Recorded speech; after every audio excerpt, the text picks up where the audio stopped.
যেটা বলার জন্য লাইভে এলাম সেটা হচ্ছে আপনারা দেখেছেন যে সমকামী মেনকা গুরুস্বামী প্রথম আইন রক্ষক লয়ার, আইন রক্ষক নয়,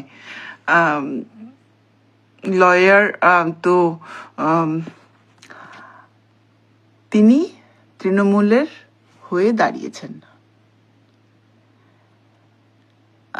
একজন আইনের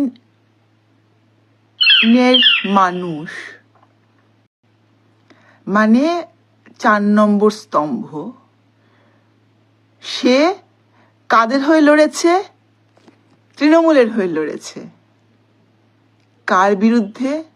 সেই যে ডাক্তার দিদি, আমাদের ডাক্তার দিদি, সেই ডাক্তার দিদিকে মেরে খুন করে ধর্ষিত করে যে ফেলে রাখা হয়েছিল, সেই ডাক্তার দিদির বিরুদ্ধে, মানে সেই ডাক্তার দিদিকে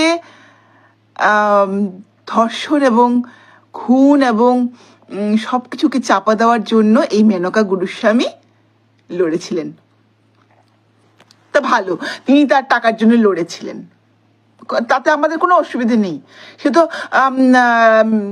রাম জেঠমালা নিয়েও মনু সাংভির হয়ে লড়েছেন, মনু শর্মার হয়ে লড়েছেন।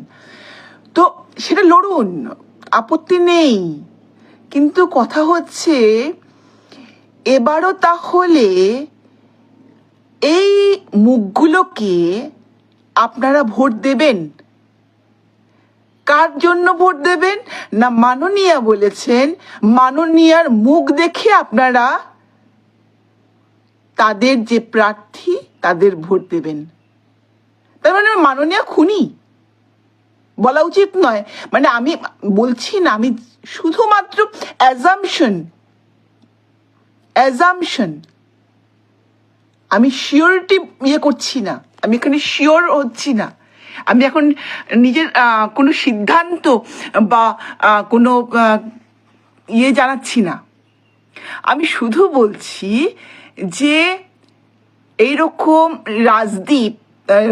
রাজীব যে কিনা এভাবে একজন আইপিএস হয়ে এভাবে পথভ্রষ্ট করলো জনগণকে। প্রথমে তো মনে আছে নাকি জানি আর আপনাদের, আমার মনে আছে যে সাংবাদিকদের ওপর কিরকম চোটপাট করেছিল, মনে আছে? তো সেটা ব্রিং দেম অন ক্যামেরা না, সম্ভব না আমার পক্ষে। আপনি কি মেসেজ দিয়েছেন? জানি না আমি কি এটা ব্যাপারটা, আমি প্রথম করছি তো লাইভ, আমি ঠিক সড়গড় নই, আমি শুধু বলে যাচ্ছি, কথাগুলো শুনুন, সঠিক মনে হলে দয়া করে সাপোর্ট করুন, বুঝুন ব্যাপারটা আমি কি বলতে চাইছি। এই যে শাসক দল, এই যে বাবুল সুপ্রিয়, মেনকা গুরুস্বামী বা রাজীবকে যে প্রার্থী করেছে, আপনাদের মনে হয় এটা খুব ন্যায়সঙ্গত? আপনারা যে বাম দলকে নিয়ে এত ক্রিটিসাইজ করেন, বাম দলে দেখাতে পারবেন কোনো এভাবে একজন দুষ্কৃতী প্রার্থী হয়েছে এবং বলা হচ্ছে যে শুধু ওই কাস্তে হাতুড়ি দেখে আপনারা ভোট দিন? যেমন বলা হচ্ছে যে মাননীয়ার মুখ দেখে আপনারা ভোট দিন, আপনারা অন্য কিচ্ছু দেখবেন না, মাননীয়ার মুখ দেখে আপনারা ভোট দিন, কারণ তিনি ডাইনামিক, তিনি ডাইনামিক কি ডাইনামিক নয় সেটা আমাদের মাথা ব্যথা নয়। গল্পটা হচ্ছে রাজ্যের, গল্পটা রাজ্যের, রাজ্যটাকে বাঁচাতে হবে। আমরা ব্যক্তি পূজা করতে পারি না। কমসে কম এই রাজ্য হিসেবে তৃণমূল দল কি করছে না করছে আমার কোনো ইয়ে নেই, মাথা ব্যথা নেই। তৃণমূল দল তাদের মতো যা খুশি করতে পারে, সেটা একটা দল, তাদের যে লাইন আছে, তাদের যে আদর্শ আছে বা তাদের যে ইয়ে আছে, সেই হিসেবে তারা যা খুশি করতে পারে। কিন্তু রাজ্যটাকে নিয়ে ছেলে খেলা করা যায় না। এটা আমাদের রাজ্য। এই রাজ্যটাকে বাঁচাতে কত স্বাধীনতা সংগ্রামী নিজের প্রাণ দিয়েছেন, আমরা সব ভুলে গেছি। এখন তারা হয়তো ওই শহীদ ক্ষুদিরাম বা কাজী নজরুল এরকম হয়ে রেল স্টেশনের নাম হয়ে রয়ে গেছেন। কিন্তু শুধু রেল স্টেশনের নাম হয়ে তো থাকা যায় না। এদের যে কন্ট্রিবিউশন, এদের যে আমাদের সমাজের প্রতি যে কাজগুলো, যে ত্যাগগুলো, যে আত্মত্যাগগুলো, সেগুলো তো আমরা অস্বীকার করতে পারবো না। তাহলে তৃণমূলকে ভোট দিয়ে আপনারা কেন জিওপারদিয়াস করছেন জীবনটাকে? একটার পর একটা ঘটনা ঘটছে, একটার পর একটা মেয়ে ধর্ষিত হচ্ছে, একটার পর একটা তামান্না কি দোষ করেছিল মেয়েটা? 9 বছর বয়স না 13 বছর বয়স, যাই হোক, তার কি অন্যায় ছিল? সে তো কিছুই জানতো না। সে তো শুধু দেখছিল হয়তো যে বিজয় উল্লাস মিছিলটা যাচ্ছে, তার দিকে বোম মারতে বোম মারতে হাত কাঁপলো না যে রাজনৈতিক দলের, আপনারা তাকে বিশ্বাস করছেন? আপনারা, আমি জানি না কোন ভিত্তিতে এই মেনকা গুরুস্বামী বা ধন্যবাদ মাস্তুল, অসংখ্য ধন্যবাদ তোমাকে।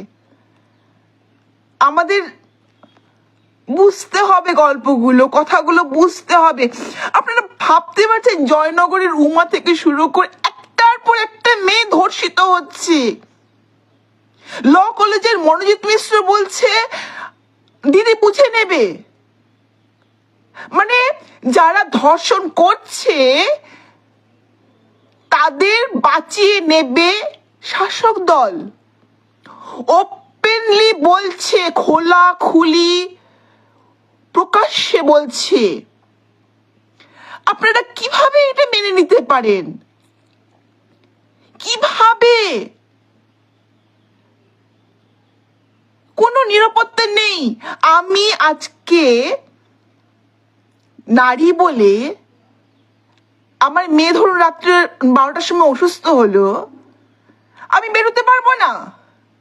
আমি গিয়ে আমার মেয়ের জন্য ওষুধ নিয়ে আসতে পারবো না? রাস্তায় যদি আমাকে ওই রকম অভয়াকাণ্ডের মেয়েটির মতো ধর্ষিত করে, নিগৃহীত করে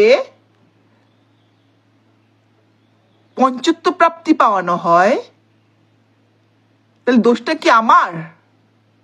তখন লোকজন বলবেন রাত্রে কেন বেরিয়েছিল রুদ্রাণী মিশ্র? মানে আমার মেয়েটা যদি অসুস্থ হয় তাহলে সে ঘরে মরে যাক, কিন্তু আমি বেরোতে পারবো না। কেননা বিং আ উম্যান। ভয়ঙ্কর ভয়ঙ্কর বার্তা যাচ্ছে। ম্যাডাম বলছেন 10টার পরে বেরোবে না। তাহলে আমার বাড়িতে যদি ওষুধ লাগে কে এনে দেবে? আমার মেয়ের যদি শরীর খারাপ করে বা আমি অসুস্থ, ধরুন আমার মেয়ে গেল রাত 12টার সময় আনতে মেডিসিন আমার জন্য, সে বেরোতে পারবে না, সে আশা করে বসে থাকবে মা মরুক বা সকালটা হোক, তারপরে আমরা ওষুধ আনবো, বাকি ছোট ব্যবস্থা করা যাবে। ভাবার বাইরে। আর এই মেনকা গুরুস্বামী, এই আইপিএস রাজীব, এই বাবুল সুপ্রিয়, তারা নিজের পকেট ভর্তির জন্য, শুধু পকেট ভর্তি না, ফেম অ্যান্ড ফরচুন, নাম আর যশের জন্য মাননীয়াকে নিরাপদে রেখেছে। তার জন্য তিনি পুরস্কার হিসেবে তাদেরকে বসিয়েছেন, প্রার্থী হিসেবে ঘোষণা করছেন। এবার আপনাকে বলা হচ্ছে আপনি তাদের দেখবেন না, আপনি তাদের দেখবেন না। দেখতে পারেন এখন তো ফ্লেক্স করা হচ্ছে যে প্রথম সমকামী আইনজীবী। আরে বাবা, সমকামী বলেই কি বা তৃতীয় লিঙ্গ বলেই কি লাফালাফি করে ভোট দিয়ে দেবেন? এটা একটা কথা হলো? আপনি আপনার নিজের সুরক্ষা চিন্তা করবেন না? আজব তো।